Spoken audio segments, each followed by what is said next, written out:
David Harper was born and raised in the quiet town of Oakwood, Pennsylvania. His parents, George and Evelyn Harper, were well-respected members of the community. George owned a local grocery store, while Evelyn was a teacher at the nearby elementary school. David, the middle child with an older sister, Alice, and a younger brother, Peter, was the pride of his parents. From an early age, David exhibited a passion for life. He was an exceptional student, excelling in his studies and participating in various extracurricular activities. His love for engineering emerged during his high school years, inspired by a teacher who made science come alive with engaging experiments. David pursued his dream by attending the Massachusetts Institute of Technology, MIT, where he earned his degree in mechanical engineering. After college, David returned to Oakwood and secured a job at a prominent engineering firm. His dedication to his work was unparalleled. He often stayed late to finish projects and tutored struggling colleagues on the weekends. His co-workers admired his enthusiasm, and clients frequently requested his expertise. Outside of his professional life, David had a wide range of interests. He loved cycling, photography, and reading science fiction novels. His weekends were often spent exploring nature trails or working on personal engineering projects in his garage. Friends described him as kind, dependable, and always ready to lend a helping hand. David met Emily Reynolds at a conference in New York City. She was captivating, with her sharp intellect and infectious energy. Emily, a financial analyst from Los Angeles, was attending the conference for work. The attraction was immediate, and their whirlwind romance took everyone by surprise. Emily lavished David with attention, expensive gifts, and extravagant trips. Their courtship was brief but intense, and within a year, Emily proposed. David, swept off his feet by her charisma and the promise of an exciting life, said yes. His family and friends had mixed feelings about the rapid engagement. While they wanted to support David's happiness, they couldn't shake a sense of unease about Emily. She was always impeccably dressed, driving luxury cars, and staying in upscale hotels, but her extravagant lifestyle seemed at odds with her modest background. David, however, was enamored and reassured everyone that Emily was his soulmate. Their wedding was a grand affair, held in a luxurious resort in Hawaii and attended by over 200 guests. David's friends and family from Oakwood mingled with Emily's associates from Los Angeles, celebrating the union. As the newlyweds departed for their honeymoon in the Maldives, no one could have predicted the dark turn their love story would take. Emily Reynolds was born and raised in a working-class neighborhood in Los Angeles. Her parents, Thomas and Margaret Reynolds, struggled to make ends meet. Thomas worked as a janitor, while Margaret held various part-time jobs to support their 3 children. Emily, the youngest, grew up determined to escape the financial hardships of her upbringing. From a young age, Emily exhibited a talent for numbers and a shrewd understanding of money. She excelled in school, earning a scholarship to the University of Southern California, where she studied finance. Emily's ambition was evident. She spent her college years networking and securing internships at prestigious firms. Her relentless work ethic paid off, and upon graduation, she landed a coveted position at a top financial consultancy. Emily quickly rose through the ranks, her talent for investment strategies and financial planning earning her a reputation as a rising star. Her success afforded her the lifestyle she had always dreamed of: designer clothes, luxury cars, and a penthouse apartment in downtown Los Angeles. However, her professional success masked deeper issues. Colleagues often described Emily as charming but ruthless, willing to bend the rules to achieve her goals. Her personal life was equally complex. Emily's charm attracted many admirers, but her relationships were often short-lived, ending abruptly amid rumors of manipulation and deceit. Despite this, she maintained a polished public image, carefully curating her social media to portray a life of sophistication and success. When Emily met David Harper, he represented something different. His genuine warmth and small-town innocence were a stark contrast to the superficial relationships she was accustomed to. To her friends, it seemed like Emily was truly in love for the first time. But as their relationship progressed, cracks began to appear. Emily's financial empire was not as solid as it seemed. Behind the scenes, she was entangled in risky investments and mounting debts. Emily's financial troubles were compounded by her extravagant spending habits. She kept these issues hidden from David, presenting only the image of a successful and devoted partner.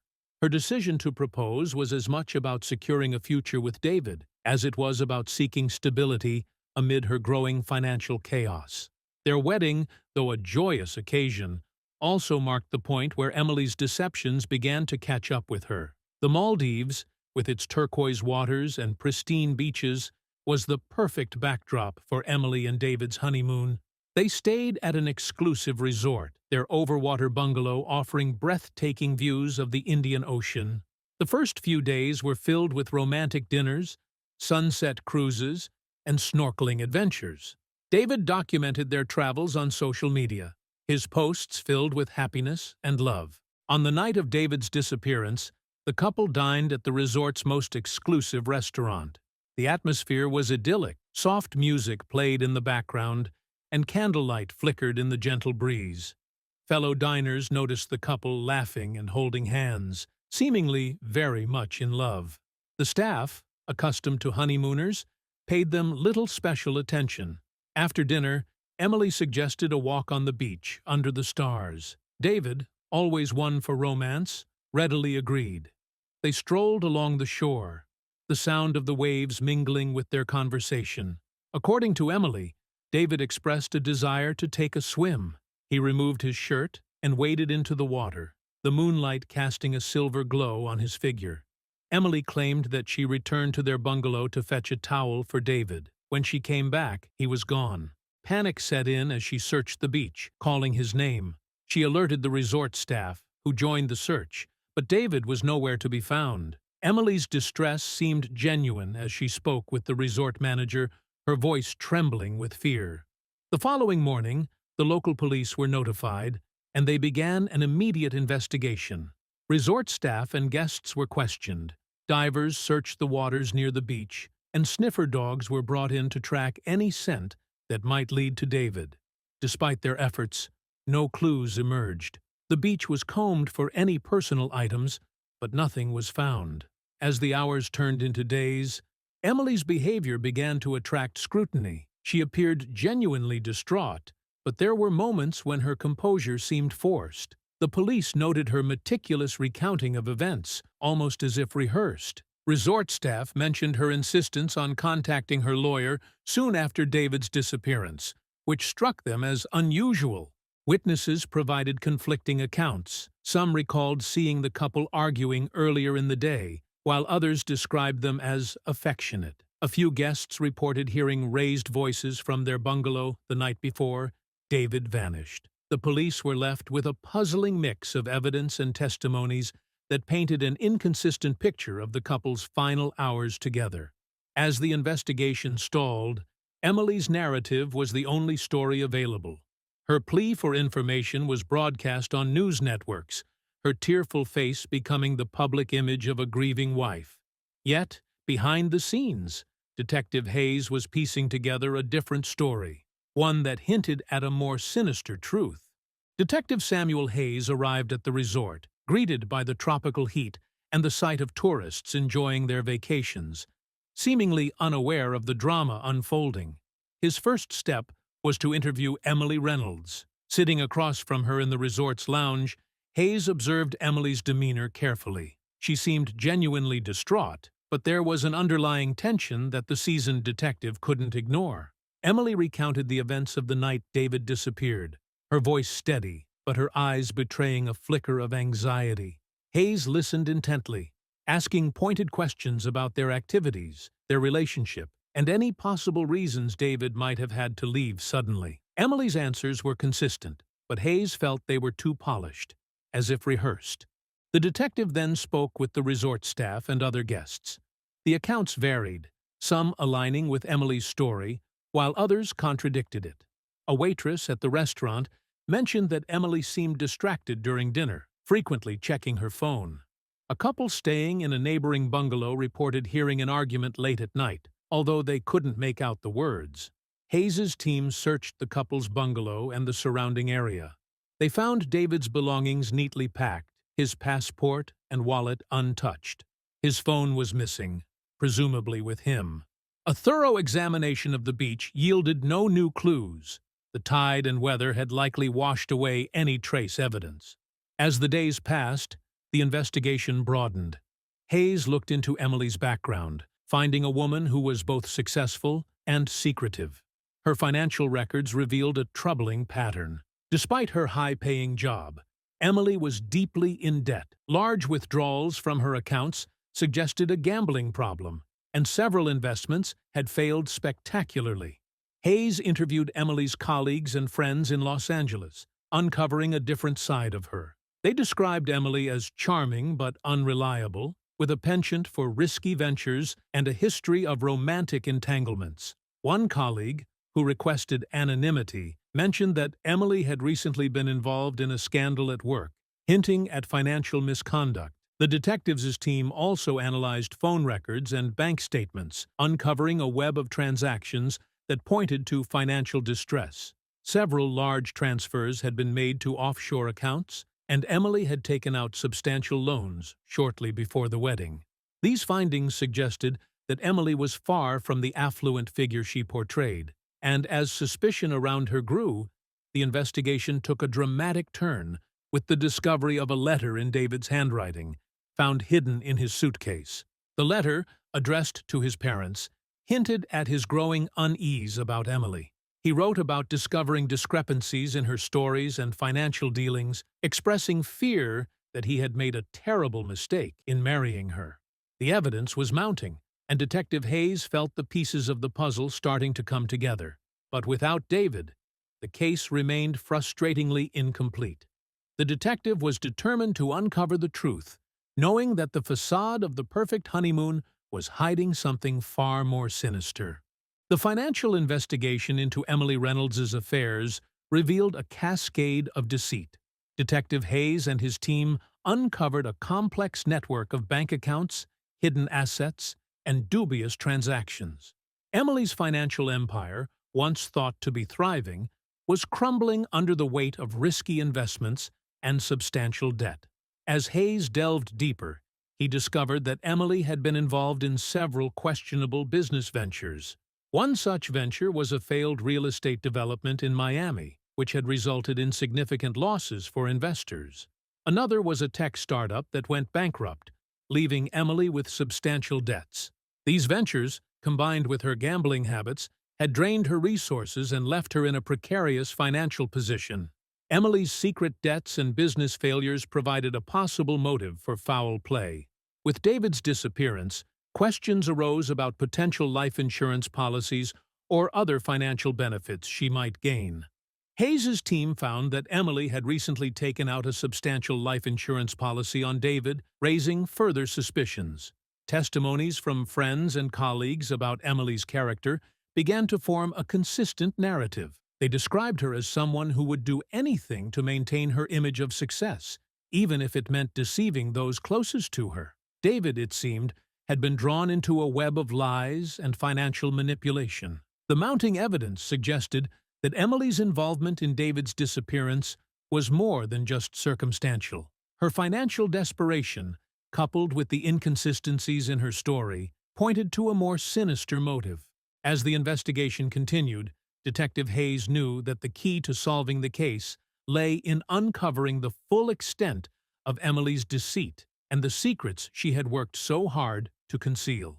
Just when Detective Hayes believed he had a clear picture of Emily Reynolds's involvement in David's disappearance, a shocking twist emerged. A mysterious figure, previously unknown to the investigation, came forward with information that turned the case on its head. The figure was a woman named Rachel Turner, a private investigator from Los Angeles.